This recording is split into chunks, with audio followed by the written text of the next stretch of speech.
hoş geldiniz diyorum. Kenan hoş geldin, Melisa hoş geldin, Ahmet hoş geldin. Nasılsınız? İyidir, sağ ol. Sen nasılsın? Harika, harika. Hemen sırayla böyle birbirimizin üstüne konuşmamak için bir sıra vereyim. Yoksa bir arada olsaydık hep beraber konuşurduk. Ama hemen Kenan'la başlayayım. Evde kalma günlerimiz hem kendi sağlığımız hem toplumun sağlığı için bu evde kalma günlerimiz nasıl geçiyor? Kenan evde iyi misin? Evde iyiyim. Benim antrenmanlı olduğum bir konu. O yüzden kendimi evde oyalayabiliyorum. Özellikle şimdi baharın da başlamasıyla işte çiçeklerle uğraşıyoruz. Şu anda Harika. çiçeklerimi de takip ediyorum. Herkesin yaptığı gibi şeyler izliyoruz. Kitap okuyorum. Müzik dinliyorum daha çok. Yani şu an bizim adımıza en azından hani idare edilebilecek şekilde gidiyor. Allah işi çok daha zor olanlara, çok daha zor şartlarda olanlara yardım etsin. Harika. Temennine ben de katılıyorum. Bizler yine en azından evde kalabilme tırnak içinde lüksüne sahibiz. Şu anda çalışmak zorunda olanlara kolay gelsin dileğine ben de katılıyorum Kenan. Bu gerçekten hani bambaşka belki bir buluşmanın konusu. Gelelim hadi.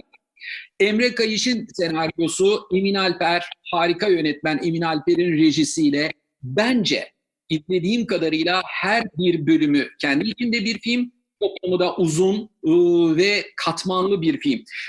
Kenan, senaryo veya proje ilk sana geldiğinde neler hissettin? Ben açıkçası senaryoyu okuduğumda Kemal karakter, bir kere hikayeyi çok sevdim. Çok sıkı ve tuğlaları çok sıkı örülmüş bir senaryo vardı. Çok özenle çalışıldığı, uzun süre üzerinde emek sarf edildiği net bir şekilde belli oluyordu. Çünkü her senaryoyu okuduğunuzda içinde muhakkak takıldığınız, kafanızı kurcalayan ya şu diyalog veya şu sahne gibi bir takım eleştirileriniz olabilir. Benim bu senaryoda hiç sadece dünyasını anlamaya çalıştım ve hiç öyle bir eleştirim olmadı ve çok etkilemişti beni. Fakat Kemal karakteri e,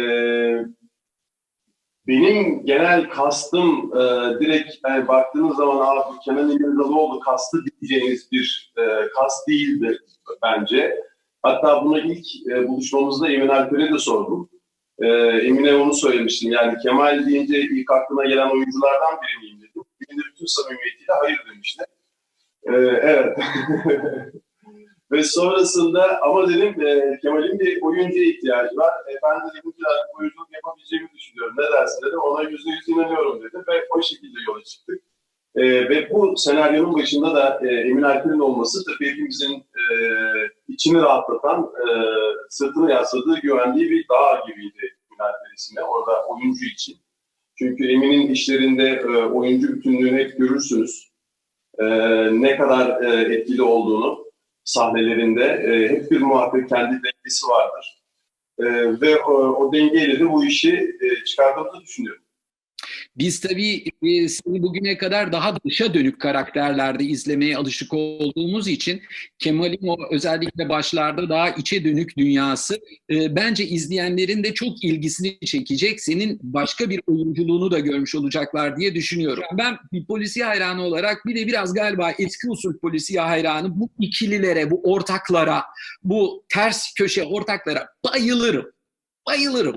Ama buna bayılmam ve inanmam için samimiyetle söyleyeyim o kimyanın yazılı metinde de bu kitapsa kitapta hele ki bir filmse filmde o kimyanın kimya derler genelde yani işte oyun uyuşumu diyelim buna şart yani bu olmazsa olmaz. Siz başlamadan bugüne kadar ilk kez bir dizide veya bir filmde beraber çalışıyorsunuz bildiğim kadarıyla.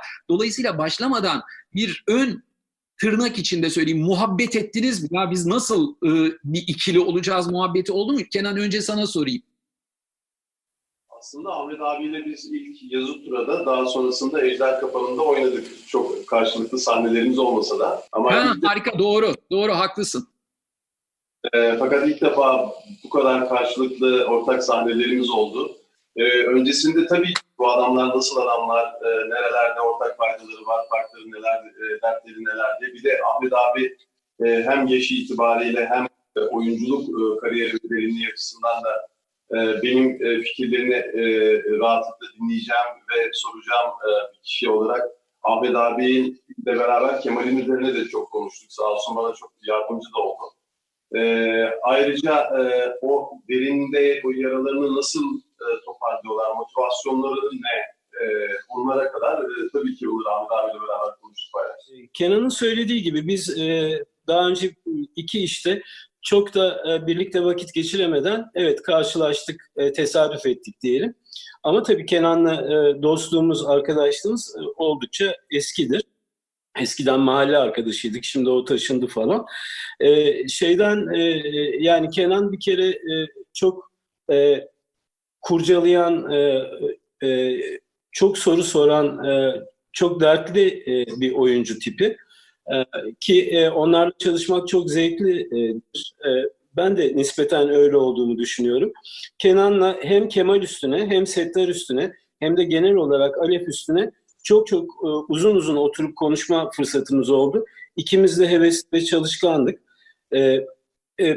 Yani ben Kenan gibi ince, zarif bir oyuncuyla, tabii ki Melisa da öyle, Melisa'yla da eskiden beri çalıştık ama burada neredeyse sabah akşam Kenan'la aylarca beraberdik. Oradaki uyumumuz muhtemelen oyunumuza da yansımıştır. Yani ahbap, arkadaş, kardeş olarak tesis ettiğimiz düzey oyunculuğa da muhtemelen yansımıştır diye düşünüyorum. Senin tespitin de o yönde olduğu için de sevindim. Birlikte Kenan benden faydalandığını söylüyor. Ben de Kenan'dan muazzam bir biçimde faydalandım. Hem Melisa hem Kenan çok özel, sıra dışı çalışma arkadaşları. Bu biliyorsun her zaman olmaz yani. Her zaman somun civata gibi birbirine oturmaz bu işler. Bu işte oldukça şanslıydık. İyi bir ekiptik. Biz iyi bir ikiliydik. Doğrusu ben çok özleyeceğim. Şimdiden çok özlediğimi söyleyebilirim. Yaraların benzerliğinden aslında oyuncu olarak düşünme, yapma, etme biçimimize kadar bütün paralelliklerimizden faydalandık diyebilirim. İlk karşılaşmada zihnimdeki Kemal sen değildin diyecek kadar dürüst olan Emin Alper. Sonrasında çekimlerin ortasında falan tekrar bir araya geldiğinizde Emin şey dedi mi? Abi gerçekten sen misin meğer filan dendi mi? Yoksa o konuşma unutuldu mu gitti mi? Sana sorayım Emin Alper. Bu konuşmayı Emin ve sanat yönetmenimiz Deniz Kobanbay zaten inanılmaz bir iş çıkardı Deniz'le bence. Onlar benim ismim ortaya çıkınca bir kendi aralarında konuşmuşlar acaba falan diye. Çünkü kostüm provasında falan da Emin benim hep havamı bozmaya çalışıyor. Havayı bozacak kıyafetler giydiriyorlar fakat onların gözünde yine bir ya bu adam falan yine yakışıklı duruyor, yine havalı duruyor diye bir dertlenmeleri vardı. Ve Emin kambur durmamı istiyordu falan. O dönemde spor yaptığım için biraz hani zorlanıyordum hakikaten kambur durmakta. Fakat dizinin sonunda istediği karakteri çıkardık. Yani başta Emin evet işin sonunda Allah'tan hani iyi ki sen oldun diye onu bana söyledi. Yani onu paylaştık, o konuşuldu, üzerinden geçildi ve temize çekildi. Emin gerçekten çok değerli bir yönetmen. Setteki duruşuyla yani o değerini öncesinde biliyorduk. Fakat sette pratikte çalışmamızdaki ruh hali her biri kendi biriminde, kendi işinde profesyonel olan bütün ekipleri Emin amatör bir ruh haline getirdi. Herkes o an en iyisini yapmaya çalışıyordu. Daha ne olabilirim derdindeydi ve kimsenin ile bir ego derdi yoktu ve iş Alef öznesinde ona nasıl hizmet ederiz, onu en iyi şekilde nasıl yaparız durumu vardı. Çünkü derler yani her set yönetmenine benzer diye. İşin başında öyle bir karakter vardı ve o karakterin enerjisi herkese bu şekilde geçti. Bu işe de yansıdı diye düşünüyorum. Ne kadar güzel not edilecek bir cümle geldi Kenan'dan, her set yönetmenine benzer. Ne kadar doğru bir hatırlatma oldu. Bu cümleyi hatırlatması ne kadar şık oldu. Biz ikimiz de yüzlerce bölüm çekmiş dizi oyuncuları da olduğumuz için sinemanın yanı sıra galiba başta çokça işittiğimiz bir şey vardı. Kenan bunu çok iyi hatırlayacak. Zaten gülümsemeye başladı hemen. Evet, ben de ona takıldım gözüm. Gülümsemeye başladı direkt Kenan. Bir hikaye var belli ki. Yani şöyle bir şey, çok kısaca bahsedeyim. Arada bir Kenan'a, arada bir bana gelerek kimsenin duymayacağı şekilde kibarca Kenancığım biraz daha küçük, Ahmet abi biraz daha küçük olabilir mi falan diye. Yani bizi küçüğe doğru. Şimdi her hafta 160 dakika destansı büyük şeyler, dizi parçaları çekmeye alışmış oyuncular olarak galiba her santimi ayrı oynuyorduk. Her santimi, her milimi ayrı oynuyorduk. Bir de delice bir motivasyonla gittiğimizde düşünülecek olursa. Yani biz kanatlanıp uçmaya kalktıkça, tabii manalı manasız muhtemelen uçmak deyince harika bir şey yapacaktık da adam bizi tuttu değil yani. Bir ufak ufak böyle uyardı etti. Kenan'la ufaktan bir gıcık olmadık değil yani. Abi küçük küçük nereye küçük? Biz dizi oyuncusuyuz ya falana kadar şakaları büyüttük. Bu arada senin o gülüşünü de gördük Kenan. Yani o demek ki başlarda Ahmet'le bir araya gelip abi ne olacak bu işin sonu bakışmaları olmuş yani. Yok, Ahmet abiyi daha çok uyarıyordu da ona gülüyordum ben. İlk sanat satışı da gerçekleştirmiş olduk böylece. Çok güzel ya, dijital taşlama. Uzaktan uzağa. Uzaktan Yok, uzağa. açıktan sanal satış bu. Sanal satış. Harikasın. Çok güzel. Kenan. Çok doğru, çünkü işin bir de artistik ve estetik yönünden söz etmek gerekiyor. Burada bende notlar var. O notları şimdi böyle mekanik bir bilgi olarak vermeyeyim. İşte çağdaş sanat eserleri kullanılmış durumda, minyatürler kullanılmış durumda. 60'tan fazla set var benim bildiğim. 1000'den fazla figürasyon.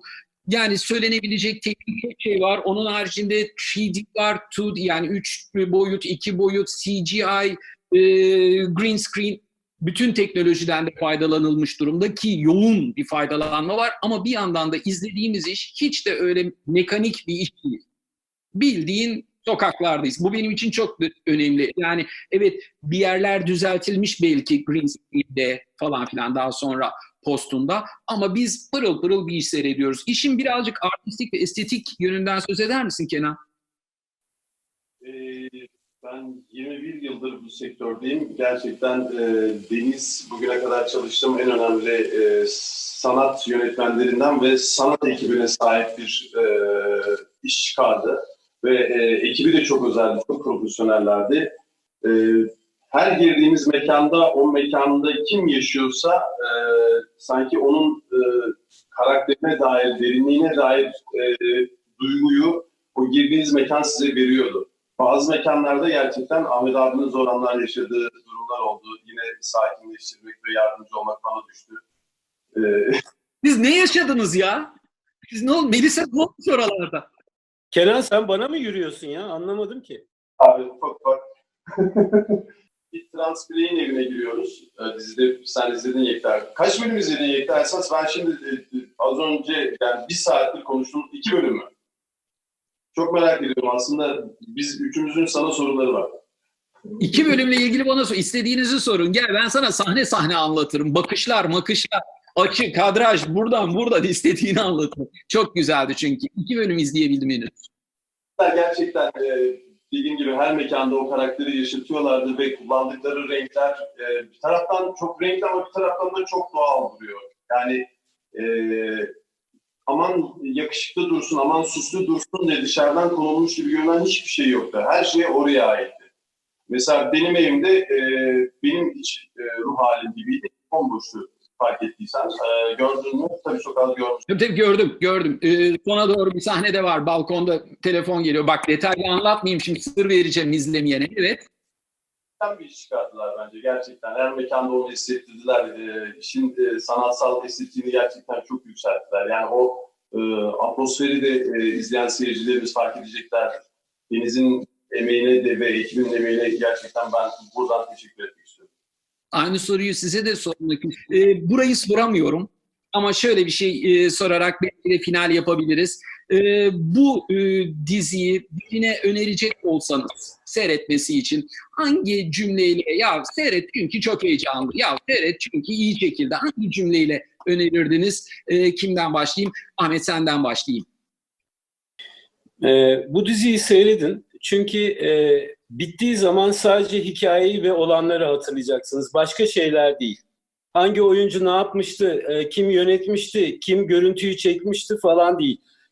İzlediğiniz hikayeyi konuşmak isteyeceksiniz bittikten sonra diye düşünüyorum. Böyle incelikli bir iş. kendi kendine giden bir Deus Ex Machina bu. Yani bir uçan makine yaptığımızı düşünüyorum. Yani deminden beri onu düşünüyorum. Ne öne çıkıyor benim için? İlk hakikaten senaryo çok etkileyiciydi. Çok sıkı bir hikaye vardı ve o hikayenin de bir de tarihsel bir yansımasının olması da var. Bugün aslında bundan de mi yaşandı? Ve biz çekerken de gerçek mekanlarda o gerçek karakterlerin de mezarlarıyla karşılaşınca bir an bir sihirli bir dünyanın içindeymişim gibi hissettim. Yani ürperdiğim anı hatırlıyorum yani böyle bir 3-4 saniye. Özellikle İstanbul'da yaşayanlar için o ürperme anlarının olacağını düşünüyorum. Bu toprakların hikayesi gerçekten çok yüksek bir estetikle, özenle çekildi.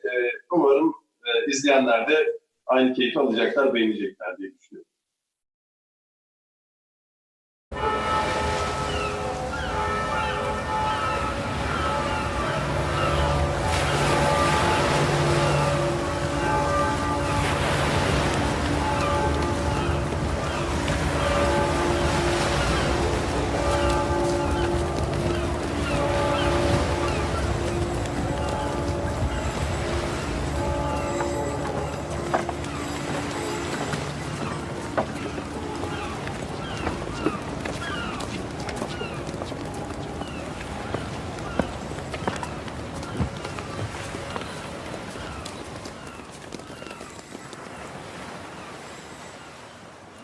Άγιοι Ορδάνοι βαφτιζομένου σου Κύριε, ή της Τριάδος εφανερώθη προσκύνηση, του γαργενήτωρος η φωνή προς εμαρτύρηση, αγαπητός σε Υιόν ονομάζουσα, και το πνεύμα εν είδη περιστεράς, ευεβαίου του λόγου το ασφαλές, ο επιφανής Χριστέ ο Θεός, και τον κόσμο φωτίσας δόξασι.